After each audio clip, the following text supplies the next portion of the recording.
The India-China reset is gathering momentum, maybe too much momentum. China is still choking India's supply chains. They haven't settled the border yet, but the reset continues. India has made the latest move. Our embassy in Beijing made a major announcement today. It will resume issuing tourist visas again. Basically, Chinese tourists can visit India soon, and this is quite significant. India halted these visas in 2020, at first because of the Wuhan virus pandemic, then because of the Galwan clashes.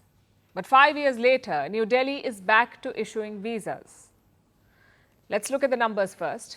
In 2018, around 280,000 Chinese tourists visited India, 280,000 Chinese tourists. They made up 2.8% of the total inflow.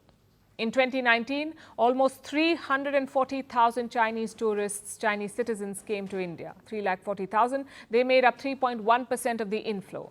China has usually ranked in the top 10. Maybe we will see those levels once again.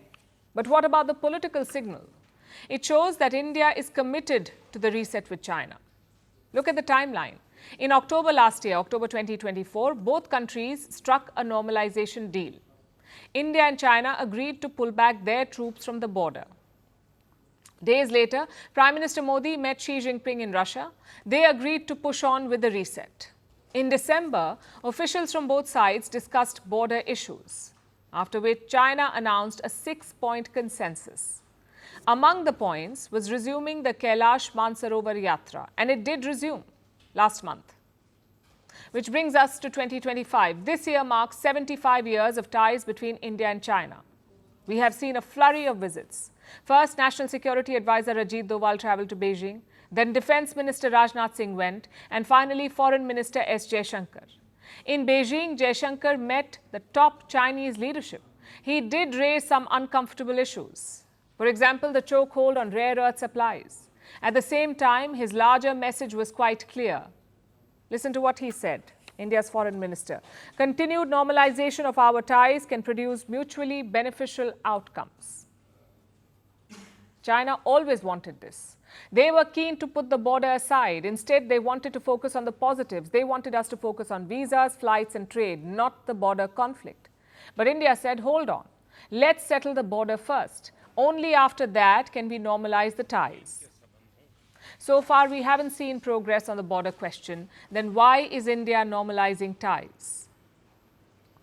Well, there are three possible reasons. Number one, these are low-hanging fruits. Pilgrimage and tourism are not controversial, so it's easier to make progress on these issues. That's the natural first step. Reason number two, possibly, India is faced with a belligerent Donald Trump. He is slapping tariffs on India, like everyone else, and he's siding with Pakistan. So it makes sense to explore this reset, maybe not as a long-term alternative, but at least to put pressure on Washington. Because let's face it, Trump or not, the Americans need India against China. Next is reason number three, an eye on next year's BRICS meetings. India will chair the BRICS in 2026, and Prime Minister Modi has unveiled some grand plans. He wants to give a new form to the bloc. But for that, you need China. Beijing has become a driving force in BRICS. Without their cooperation, the meetings won't be the same. Look at what happened in Brazil last month. Xi Jinping did not attend the summit. Neither did Russian President Vladimir Putin. So the summit did not have the same impact. We did not see anything radical from that meeting. Maybe New Delhi wants to avoid that. Whatever the reason, the government has to be careful because China's intentions are quite clear. They have been holding up rare earth supplies to India. They're selling weapons to Pakistan. They gave satellite support to Islamabad during Operation Sindoor. So this is not a country you can trust. We'll have to wait and see how far India will go. Chances are direct flights will soon be resumed. But anything after that must be monitored. For example, reviving the RIC platform. That's Russia, India, China. A trilateral grouping, Russia, India, China, RIC. Both Russia and China want to revive it, but India remains half-hearted. Reviving that would be a signal of stronger Indian commitment. So would relaxing bans on Chinese technology. Let's see if India is willing to go that far.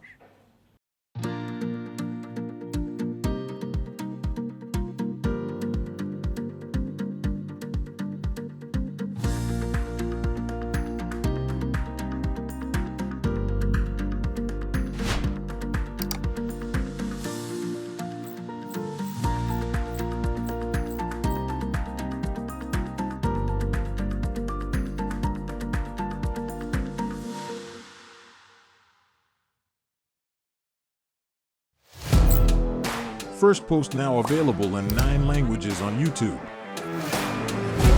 English, Stands at $36 trillion. French, Le FMI, comme German, Geschäftsführenden Direktoren, Hindi, $30 trillion ka karjo.